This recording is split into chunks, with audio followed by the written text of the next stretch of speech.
Welcome to Eastern Europe's Minorities in a Century of Change, a podcast on the history of minority experiences in Central and Eastern Europe during the 20th century. I'm Dr. Sam Foster, co-organiser for the Bassi Study Group for Minority History. This series is part of the Institute of Historical Research's centennial commemorations, Our Century, Looking Back, Thinking Forward, and has been organised by the study group. It was made possible through the help and support of the British Association of Slavonic and East European Studies and the Stanley Burton Centre for Holocaust and Genocide Studies at the University of Leicester. The study group is a forum devoted to researching minorities in the national and regional histories of Central, Eastern and Southeastern Europe and promoting closer scholarly collaborations.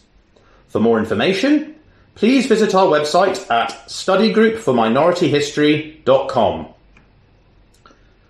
On today's episode, Dr. Roland Clark at the University of Liverpool talks to Dr. Raul Cârstocea at the University of Leicester on antisemitism and the rise of fascism in interwar Romania. Thanks very much, Sam. So, Raul, welcome to the podcast. Thank you, Roland.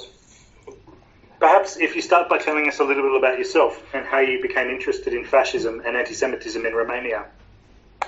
Well, I'm currently an honorary research fellow in modern European history at the University of Leicester, and I've been working on this for quite a long time. And I guess if you want to pinpoint the time when my interest in the topic started, it was during my years as an undergrad, a long time ago indeed, when I came across Hannah Arendt's Eichmann in Jerusalem and her claim in that book that Romania was the most anti-Semitic country in pre-war Europe.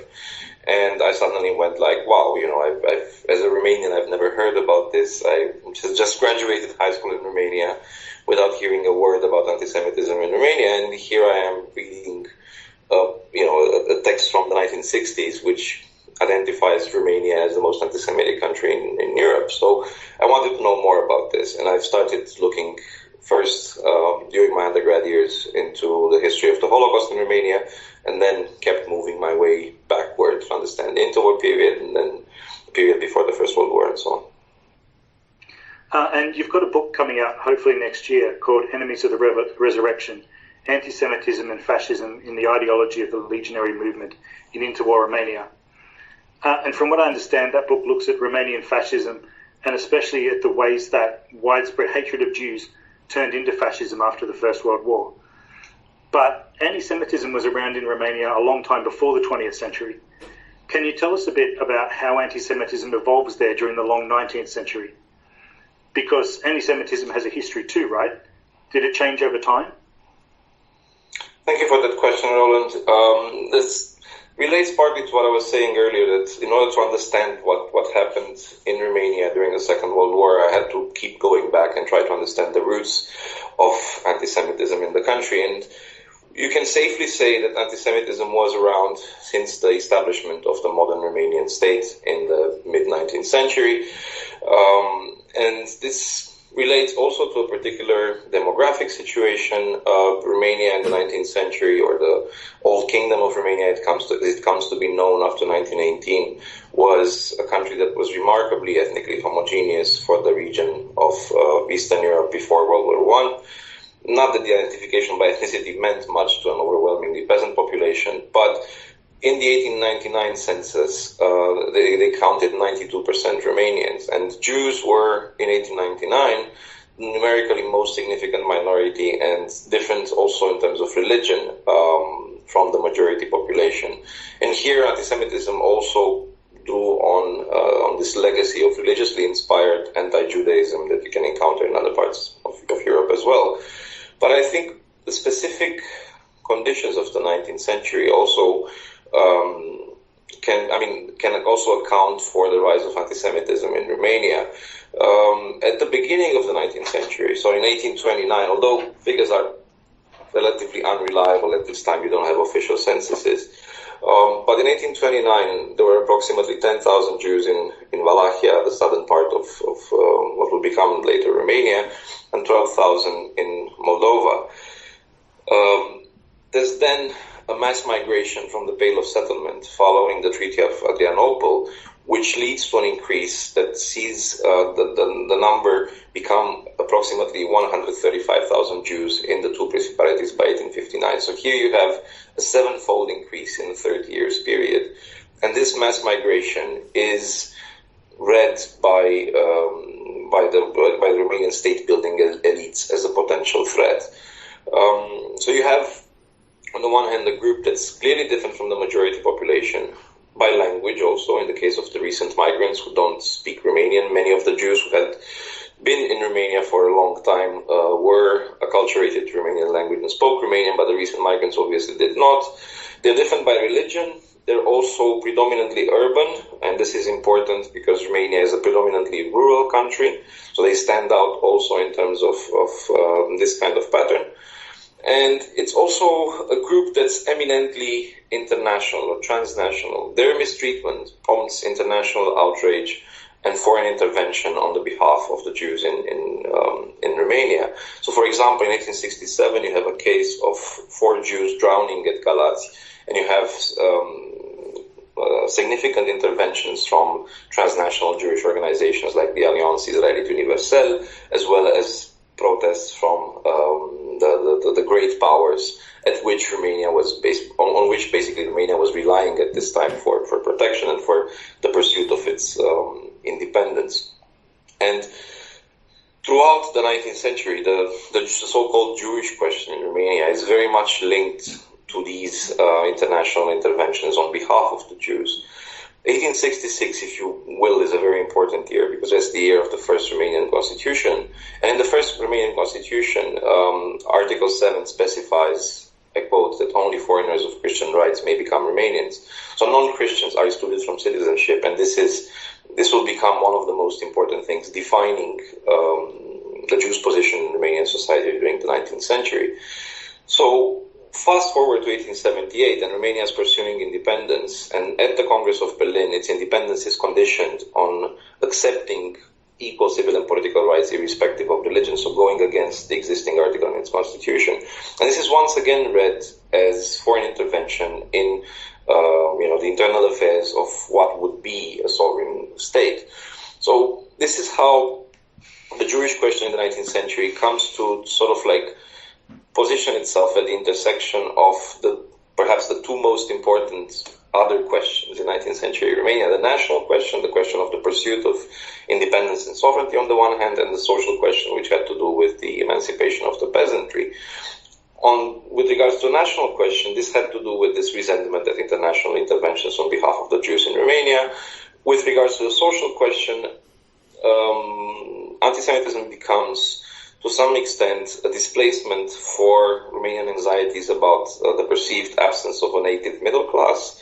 Of course, at this time, like everywhere else, the middle class is seen as sort of being the driving force behind nation building, and the absence of a middle class is very much noted by Romanian state makers and very much so seen as a problem to be solved. And this translates into anxieties about Jews becoming a surrogate bourgeoisie, as a colleague of mine, Andrei Sorescu, puts it in one of his publications.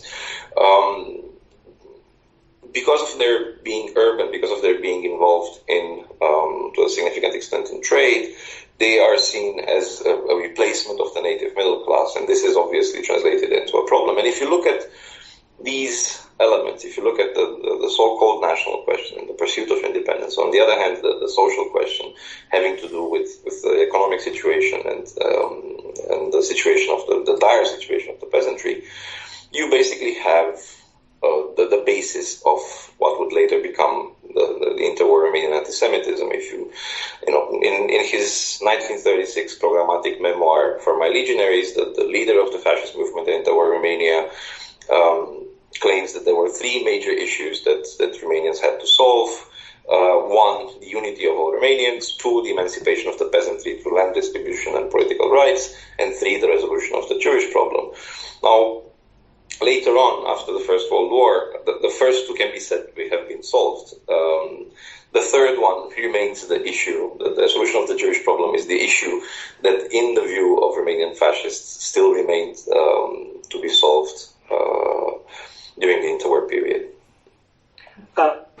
Thank you very much, Raul. So it sounds like anti-Semitism was very politically charged during the 19th century, and it's getting more and more so as Romanians start to think that maybe foreigners and the international community is judging them because of anti-Semitism.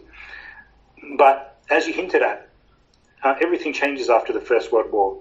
So the Romanian territory expanded dramatically. There's new territories with large numbers of ethnic minorities, including Jews, come into the Romanian nation state.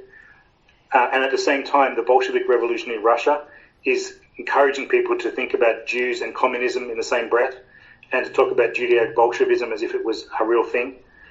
So how did anti-Semitism in Romania change in these years under these conditions? Yeah, that's indeed, there's a major transformation after the First World War. The transformation of anti-Semitism follows the major transformations occurring in the country overall, and I think I'll get back to that later on, because I think the two are very much related. As you've mentioned, both the territory of Romania and the population of the country double after the First World War, and with the acquisition of new provinces, Romania becomes a much more ethnically heterogeneous state. So, from the 92.1% Romanians counted by ethnicity in 1910, you have approximately 72% after the war. So it's a much higher proportion of ethnic minorities, and they are seen, unlike the 19th century when it goes back and forth between religion and ethnicity, after Versailles, with the principle of nationality, of national self-determination being sort of like made normative, they are seen primarily as ethnic or national groups. Now, there's also an issue with the ethnic minorities being mostly concentrated in the newly acquired provinces. Once again, as with Jews in 19th century Romania, they are also predominantly urban. And in the newly acquired provinces, they make up the economic, political, and cultural elite of those provinces. And here I'm not just speaking about Jews, but also about Hungarians and Germans. And in fact, the Jewish minority, which used to be the most numerous before the First World War, is now only the third largest, at approximately 4% of the total population, after the Hungarians, which are the largest minority in Interwar Romania, and the Germans.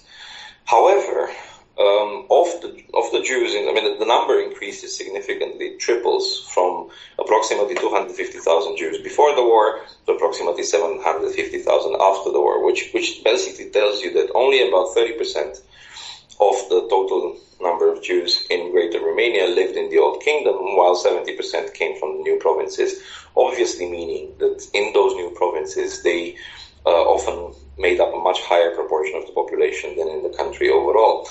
And there's also a note that should be made about Jews in Greater Romania and Jews in Romania more generally, because the anti-Semites will speak about Jews, but when we refer to Jews, we're actually talking about very diverse communities that were themselves very different from one another. So on the one hand, you have a long-standing and small Sephardic community in Wallachia that dates back to the Spanish expulsion of the 15th century. They're located mostly in Bucharest, and they tend to be assimilated to Romanian language and culture. And although they're a small community, they're disproportionately powerful, so they make up, in many cases, the leadership of the Jewish organizations in the interwar period. And their stance is very much an assimilationist stance. Contrast that to a more recent, larger Ashkenazi community in Moldova that, to a significant extent, results from this mass migration I've mentioned earlier that occurred after 1829 with Jews coming from the Pale of Settlement.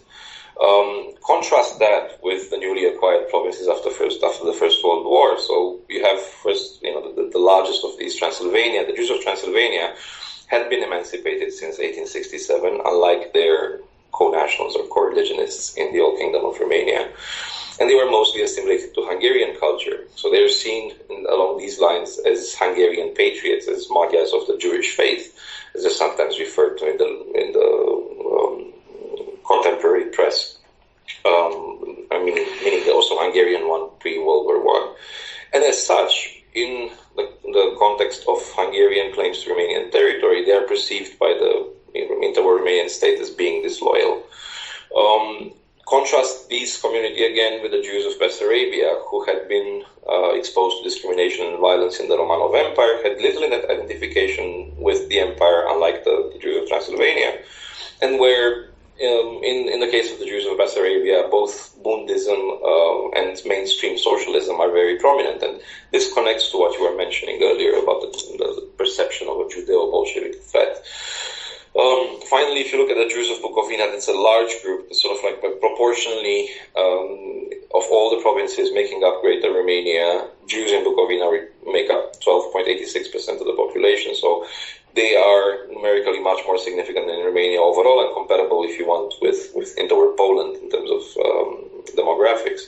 And then once again emancipated, part of the Austrian territories after the Ausgleich of 1867, assimilated to German culture, but Bukovina is also an important center for Yiddish culture and literature. So you have Jews with a variety of languages, backgrounds,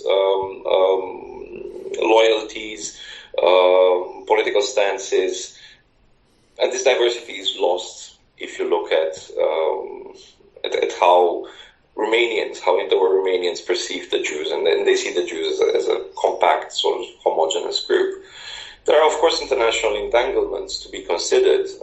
First of all, you have a situation whereby Jewish emancipation in Romania first comes with the Peace of Bucharest, signed on the 7th of May 1918, which was tantamount to Romania's complete capitulation to the Central Powers.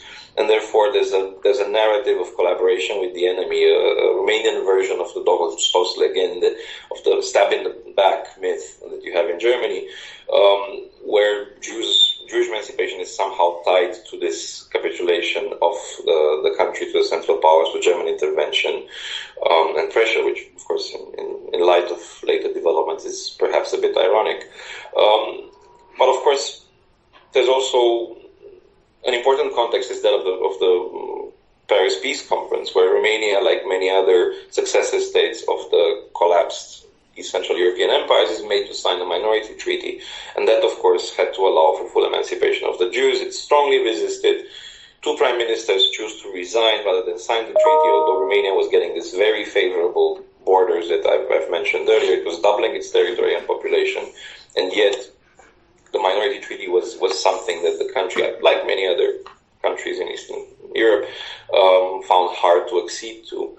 But this, again, brings out question of international pressures on behalf of the Jews in Romania, and they are doubled by a fear of Bolshevism. And the fear of Bolshevism has both an internal and an external dimension. There's social unrest in post-war Romania.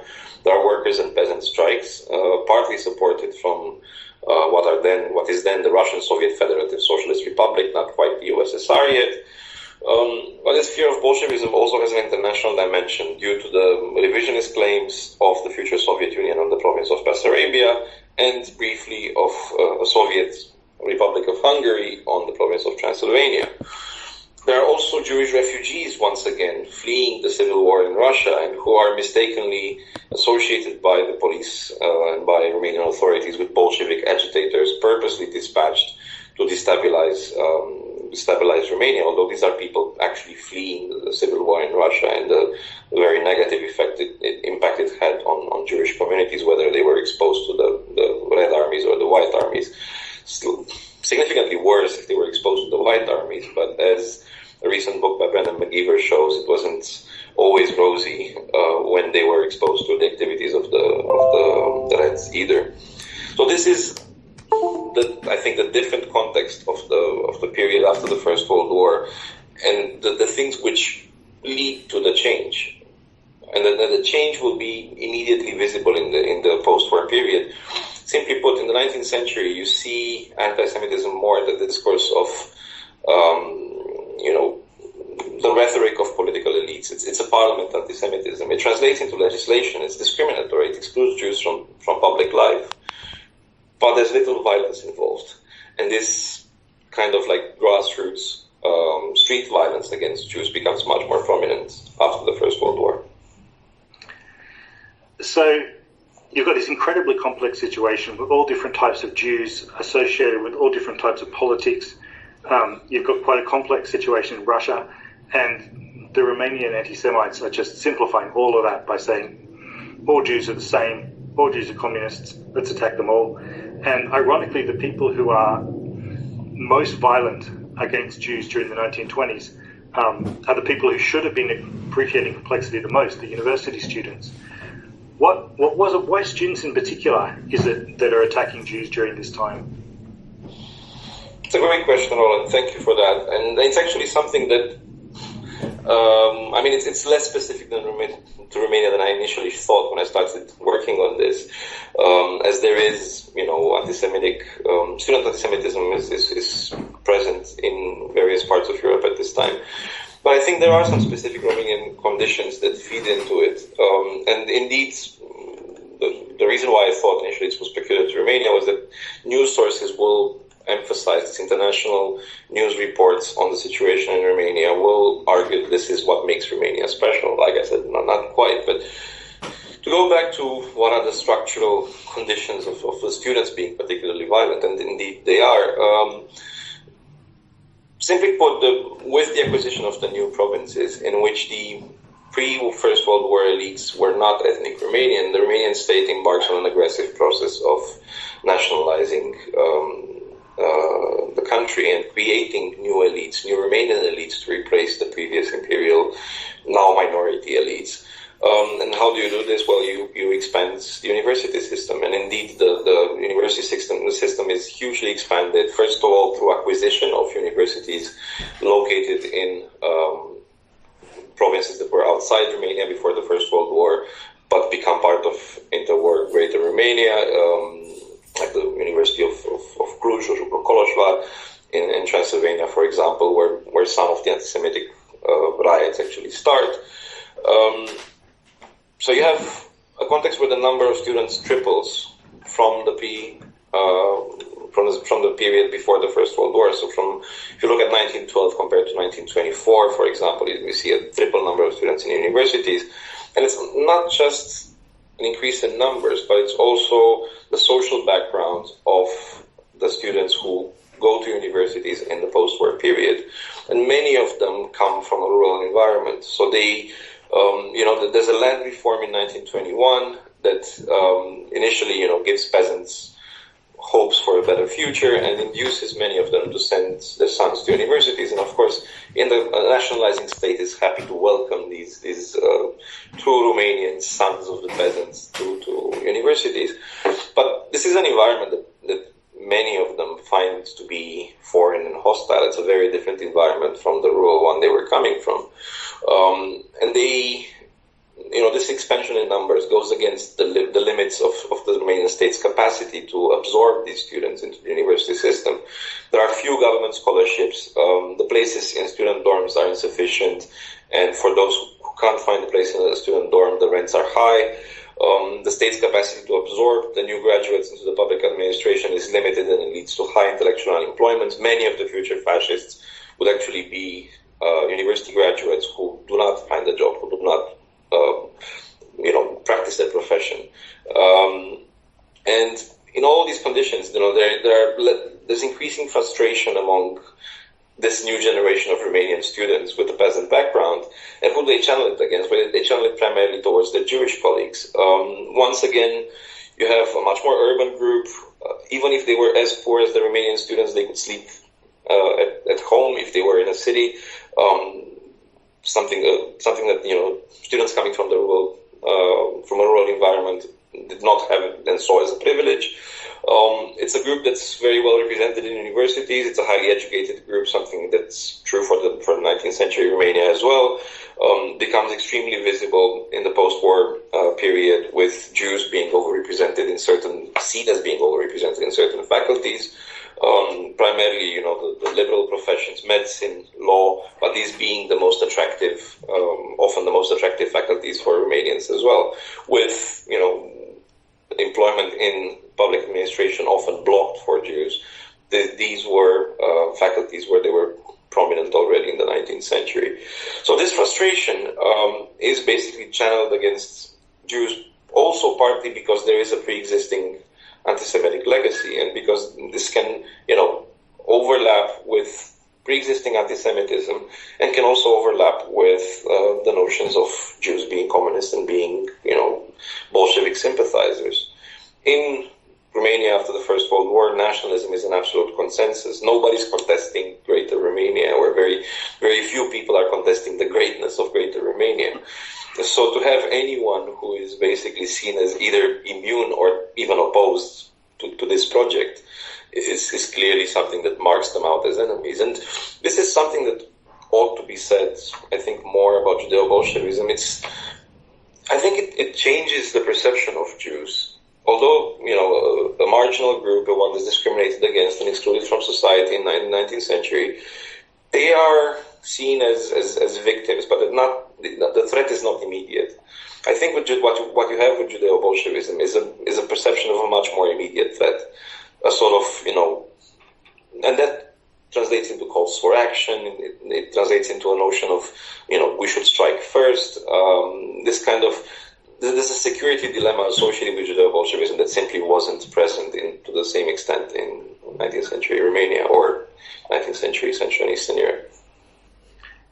This is fascinating stuff, and it's kind of terrifying when you look around our world today and you see problems in universities and the way that politicians are mobilizing around sudden urgent threats that we have to panic about. At the time, the political group that mobilizes some of these students is called the National Christian Defence League, and they make anti-Semitism into both a violent social movement and a political party. But most people, when they talk about fascism in Romania, they're thinking of the Iron Guard or the Legion of the Archangel Michael, which is a fascist movement that breaks away from the National Christian Defence League in 1927. So we all know that not all fascist groups were anti-Semitic. Italian fascism, for example, anti-Semitism wasn't a key feature. How important was anti-Semitism for the Legion? Well, that's the core part of my book, and I argue it's absolutely central. And it's in this respect comparable. I wouldn't say only, but it's best compared to the centrality of anti-Semitism in Nazi ideology, although it is based on a different understanding, a different reading of what Jews are. But you're right to point out that the first explicitly anti-Semitic political group in Romania is the National Christian Defence League. Well, there was an earlier political formation, but short-lived and without so much influence. But National Christian Defence League is a political group that appears as a direct reaction to Jewish emancipation. It's an attempt to oppose the codification of Jewish emancipation, its inscription in the Romanian constitution. It's heavily student-based, although it's led by one of the anti-Semites of the old guard of 19th century Romanian anti-Semitism, Alexandru Sicuza. But to a significant extent, its backbone is the student movement. And I would add another organization which I think is equally under-researched as the National Christian Defence League, but very, very important in this period. That's the National Union of Christian Students from Romania, which is established in 1922 on the 10th of December, a day that then becomes sort of like a day that nationalist anti-Semitic Romanian students would commemorate as the time when the anti-Jewish action started, the occasion of a general strike of Romanian students against the announced voting of the constitution, which would have guaranteed Jewish emancipation, which would have made it constitutional for Jews to be citizens. And the National Union of Christian Students from Romania moves back and forth between the National Christian Defence League and the fascist movement after that one is established a bit later in 1927. But eventually, by the 30s, it's clearly in the camp of the fascist movement. And this, I argue in one of my publications, that this competition for the student vote is extremely important in understanding why the fascist movement, which was initially a minor partner to the much better established National Christian Defence League, becomes indeed the main engine of anti-Semitism in Interwar Romania. So to go back to how is it different? I mean, actually, it's interesting that in terms of new content, they hardly add anything that wasn't already there in late 19th century Romania, and there's a gray zone of the period between the end of the 19th century and the First World War that needs to be researched more, because I think we have there a crystallization of a lot of the anti-Semitic tropes that are around in interwar Romania, but that period simply hasn't been studied too well until now. But leaving that aside, I would say that all the content, even the most violent content, when it comes to violence, is already there in the 19th century.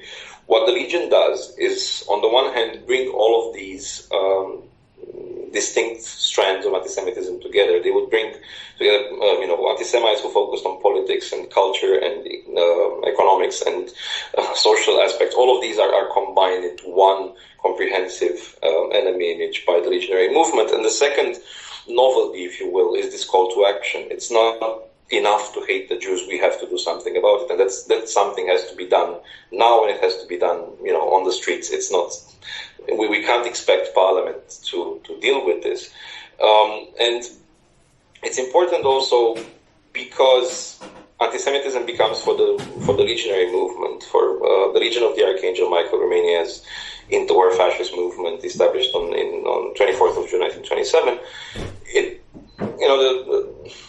They find themselves in a paradoxical situation. They're an ultra-nationalist groups opposed to a nationalist state, and a state that has itself its own nationalizing project that's quite aggressive. So how do you solve this paradox? How can you be opposed to and opposed by your own nationalist state? And this paradox is resolved, I argue, through the introduction of an external agent.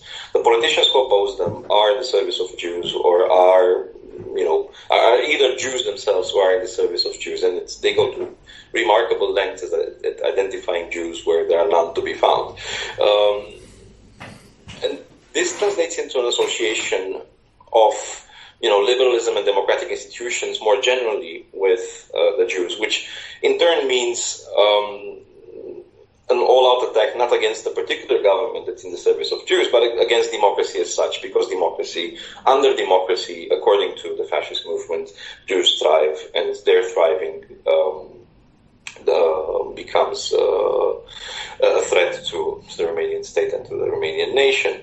And I mean, I deal with all of these in the book, but if I was just to enumerate the various accusations I found related to the Jews, they're responsible not just for Marxism, Bolshevism, democracy, liberalism, individualism, capitalism, corruption, also for poverty, alcoholism, promiscuity, social inequality, cultural backwardness, atheism, immorality, humanitarianism, cosmopolitanism, militarism, and pacifism, interestingly. So you have contradictions there, and even environmental degradation. So anything can be pinned to the Jews, and is. And I think it's the fact that the Legionary movement creates this much more synthetic representation of an ultimate enemy that accounts for the specific radicalism and for the difference between their version of anti-Semitism and previous ones.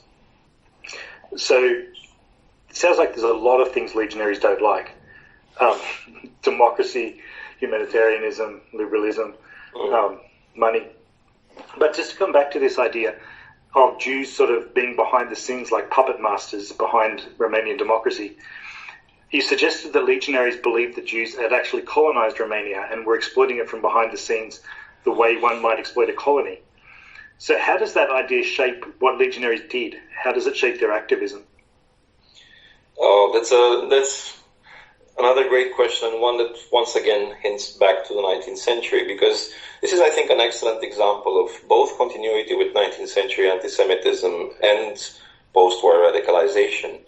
The colonization trope is not one that the Legion introduces, but it's an old one, and it has to do with the demographic anxieties of Romanian state-building elites in a century of colonialism, dominated by colonialism, right? Which translated into both a drive to colonize, something that Constantin Iordache has analyzed excellently for the case of Dobroja, a province that Romania acquires in 1878. But this drive to colonize is doubled by a fear of being colonized, and this has to do with, the fears of Romanian state-building elites, especially with regards to Germans, but also due to Romania's, geographical location as a neighbor of three empires, as a tiny state tucked in between three empires. And while also being aware of, expansionist plans for both the Romanov Empire and the German eastward expansionist plans of German colonization. In the 19th century, you see the Jews being portrayed at times as agents of empires. Their loyalties to empires, which, as I was mentioning earlier, made perfect sense from a Jewish position, are translated into, of course, this loyalty to Romania and as them acting as agents of potential colonizers. Now, against the backdrop of mass migration, which continues throughout the 19th century, they eventually come to be seen as colonizers proper. So you already have people like Vasile Conta or Alexandru Cuza argue in the 19th century about the plan to colonize Romania, starting with the cities. Now, these notions are further radicalized by the Legionaries in their representations of a project of settler colonialism meant to eventually replace native Romanians altogether and exterminate them. And this is that extra element of radicalization that I think is very important in accounting for the differences between legionary antisemitism and previous manifestations. In his first speech in Parliament, the fascist leader, Cornelius talked about this plan and concluded that if it was successful, the result would be, I quote, exactly the same thing that was done to the Redskins. Sorry about that, not much political correctness to be expected from a fascist leader in the 1930s, but exactly the same thing that was done to the Redskins in America. So this is a project with potential genocidal implications. The Jews will exterminate Romanians if they are successful in their colonization plans. This becomes a life and death struggle, a security dilemma, generating, I argue, the preconditions for violence, so-called preemptive action leading to genocide. And, Dirk Moses argues in his recent book, The Problems of Genocide, Permanent Security, and the Language of Transgression, that mass violence is the consequence of state aspirations to permanent security and invulnerability from threats. And if you link this to what I was saying earlier about Jews acting also as a proxy, allowing the displacement of more intractable problems, whether geopolitical with, claims to Romanian territory in the interwar period or social, onto a well-defined agent who in turn can be dealt with. Romania is not in a position to deal with the Soviet Union. It's clearly only in the position to fear the Soviet Union's designs on the province of Bessarabia, but it can deal with the Jews if the Jews are meant to stand for the Soviet Union. And this is interesting with the Legionaries, how the concept of colonialism, which we tend to associate always with this story of Western overseas empire, has different connotations for them. And you have, of course, an association of colonialism with what they call the plutocratic Western empires. But you also see the term being used for Soviet imperialism. And this is partly related to these claims of the Soviet Union on the province of Bessarabia, but it's also a projection of the Soviet Union as having a universal plan of world domination, once again with the Soviet Union being alternatively Russian. So in some instances, this would be, for the Romanian fascists, just a continuation of the Russian imperial agenda under a different guise. In other instances, because of Bolshevism being Judeo-Bolshevism, the Soviet Union would be Jewish. But the plan remains a universal plan of world domination, which is identified as a form of colonialism. There's also an internal dimension to colonialism, which entailed the denunciation of the exploitation of the countryside by urban elites. And these urban elites are increasingly portrayed by the legionary movement as being alienated, as being westernized, or alternatively Jewified. And there's a split made between peasants being presented as the authentic representatives of the nation and the cities presented as being alien, foreign, dominated by minorities. Again, something that had some kind of grounding in the demographics of cities in interwar Romania, but was by no means having to do, it had nothing to do with an actual project of colonization, but it's translated as such, and it's once again made into a threat, and it's this imaginary peasantry that's being exploited, and it is being exploited, is increasingly presented as being exploited by foreigners, i.e. mostly Jews. So eventually, if you look at all these instances of what the Legion defines as colonialism, whether they're referring to Romanian cities or whether they're referring to world domination, they identify the Jews as the actual agency behind all these instances. I mean, they're the ones responsible for plutocratic capitalism of the British Empire, and the ones responsible for the imperialism of the Soviet Union, and they're the ones responsible for exploiting Romanian peasants. So, legionaries, they don't like a lot of people. They don't like the Russians, they don't like the Jews, but Greater Romania has lots of other minorities as well. The Jews are not the only ones. So, how did legionaries feel about Roma, or Hungarians, or Germans?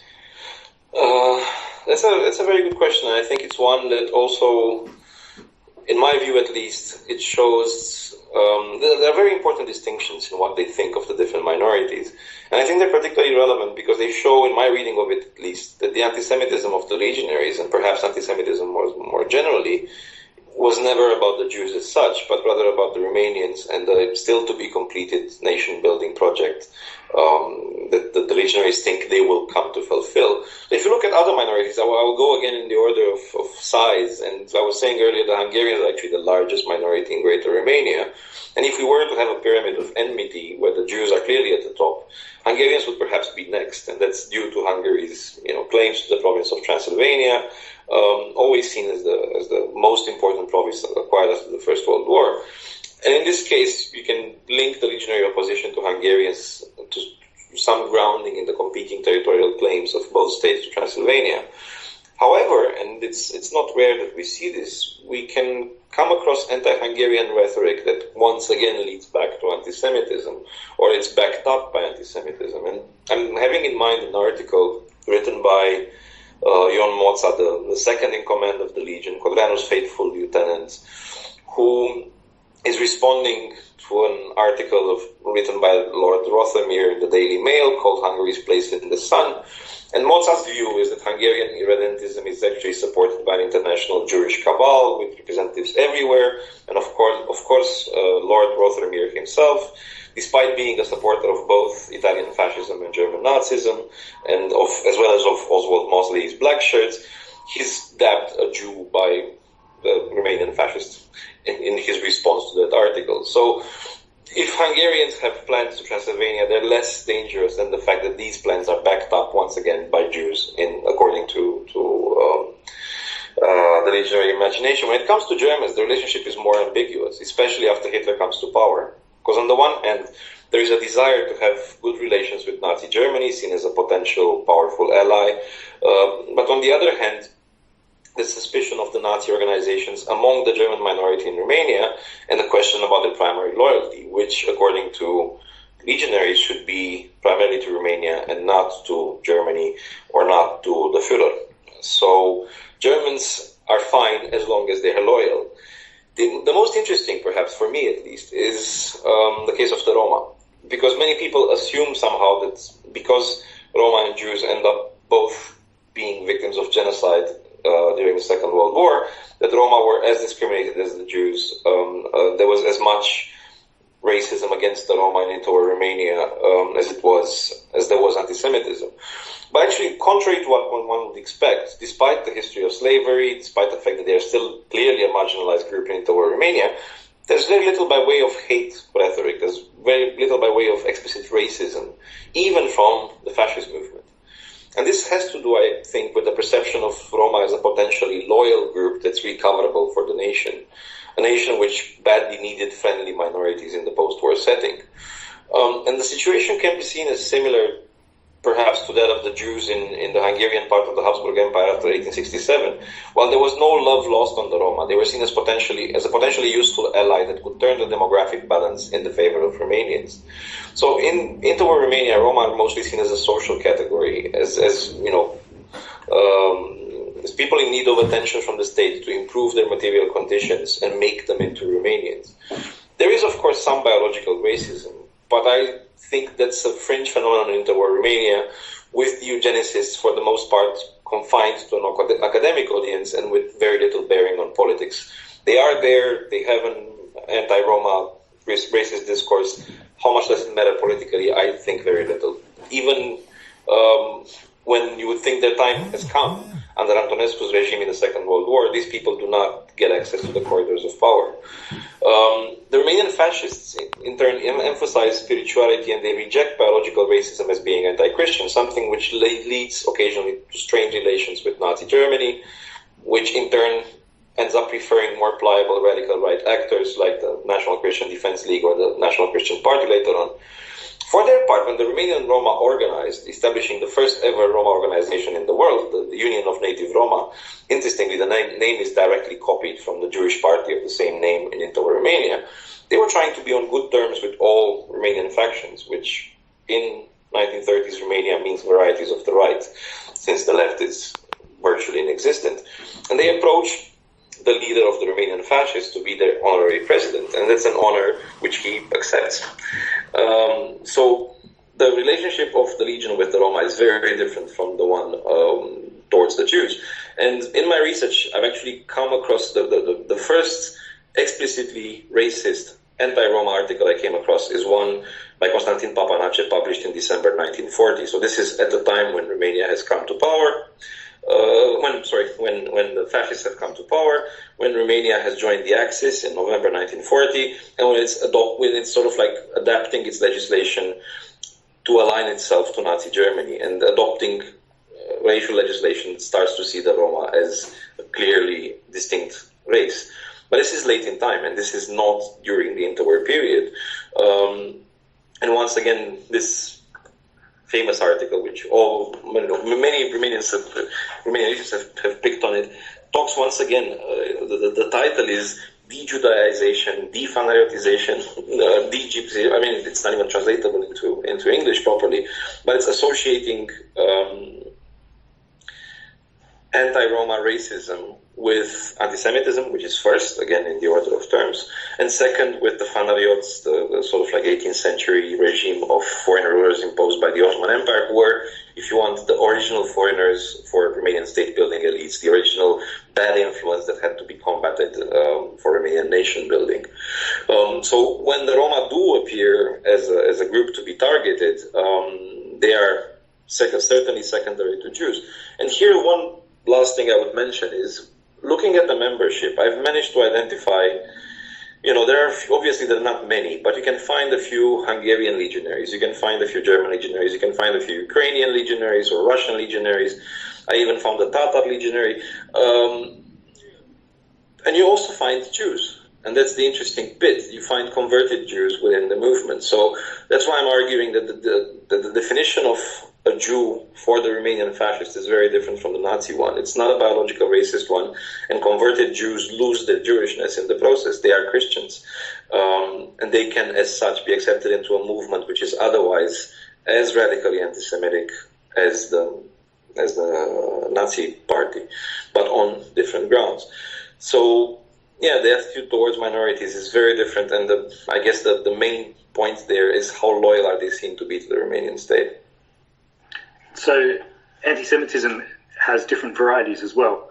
At the beginning of the talk, you mentioned that what got you interested in this topic was Hannah Arendt's comment that Romania is the most anti-Semitic country in interwar Europe, and this was in a book on the Holocaust. Mm-hmm. So the Holocaust in Romania is quite different to the Holocaust in Germany, because Romanians are the major perpetrators, and it's the Romanian army doing it. How did the long history of anti-Semitism in Romania shape the Holocaust? Like I said, that was my starting point. And whenever I talk about the Holocaust in Romania, which I've done recently in a couple of lectures, I also designed and taught a course on the Holocaust in Romania at the University of Leicester. And I did the same thing there that I did here. I started with the, story of 19th century Romanian state, or at least state-sponsored, at the very least, anti-Semitism. And because I think without this background, many things cannot be explained. And you're absolutely right that the evolution, the patterns of the Romanian Holocaust are very different. I don't like to say actually the Romanian Holocaust, but the Holocaust in Romania. But it's a very different pattern than the one carried out by Nazi Germany. So you have things which appear as paradoxes. How can Romania be the second perpetrator state after Nazi Germany in terms of number of victims, and at the same time the second East European country in terms of the percentage of Jews who survived the Holocaust in the country? how do we make sense of Antonescu's order to, deport the Jews of Bukovina and Bessarabia, to be absolutely ruthless, as he says, and use machine guns if we must, of his famous statement, I do not care if we go down in history as barbarians? How do we account for that and his refusal to deport the Jews of the Old Kingdom of Romania and of southern Transylvania to Nazi death camps despite German pressures? And I think the only way to unpack these apparent paradoxes is by looking at the long history of anti-Semitism in Romania and the fact it's inextricably linked to nation-building processes. And the distinctions made between Jews in different territories point to this very different pattern from the Nazi one. We don't see here a project of completely eliminating Jews from Romania, a project that I think, if the Legionary movement was still in power, might have been implemented, but I'm not dabbling into counterfactual history. They were no longer in power from January 1941. So, but what we see is a much more differentiated geography of deportation and mass murder. And this differentiated geography has to do more with the Romanian state than with the Jewish communities. We also see a reaction against foreign pressure and foreign intervention, which can run all the way from the Congress of Berlin and before, through to Antonescu's refusal to bow to German demands in 1943-1944, once again through an insistence on Romania's independence, on its agency, an exclusive prerogative to make decisions on matters considered to be internal affairs, such as the treatment of the Jews, was insistently presented from the 19th century all the way to the Second World War. In the words of a survivor, I quote, "We were their Jews. If anyone was going to kill us, it would be them." And there is a lot more to be said about this, as I think it reveals specific anxieties of elites in peripheral countries.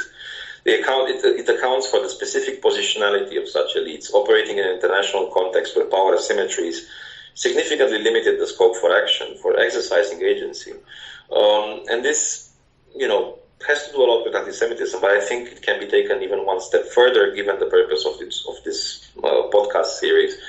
In a way, we can draw an analogy between the positions of minorities within states, operating under similar constraints and subject to power asymmetries vis-à-vis the majority, and of the so-called minority states, as those that signed the minority treaties came to be called at the Paris Peace Conference in the international arena. So in a way, minorities within, states that feel like second-rate members of the international community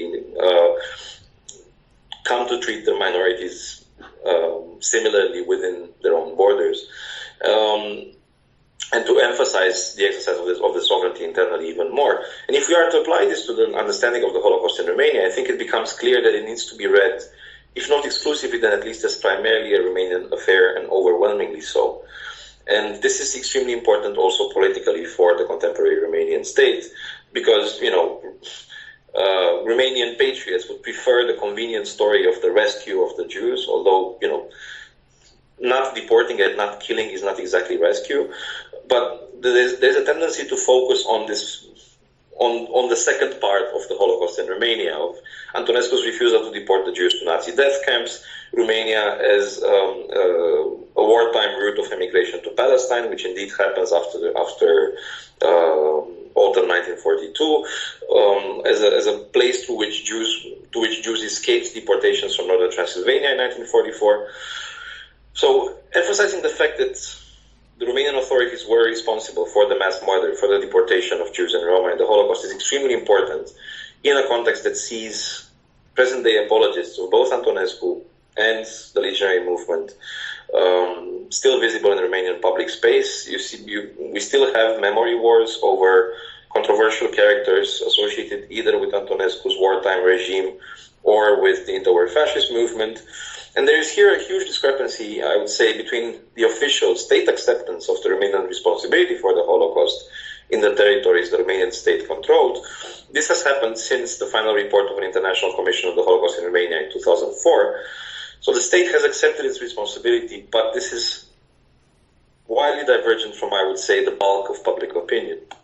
And in trying to account for it, again, I'm trying to steer clear of this other, I would say, extremist position, which is Romanians are just bad.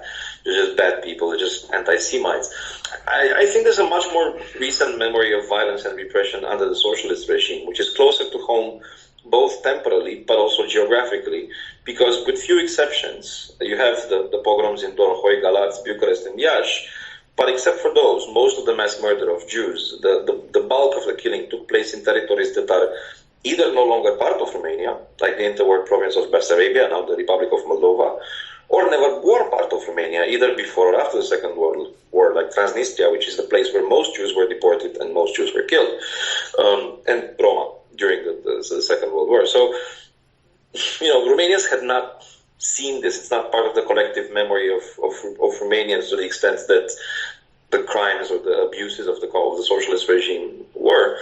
And given also the mass migration of Jews from Romania, both during communism, when the Romanians traded them to Israel, but also after the collapse of socialism, means that very few of the people who themselves experienced or had family members who experienced deportation to Transnistria are still in the country.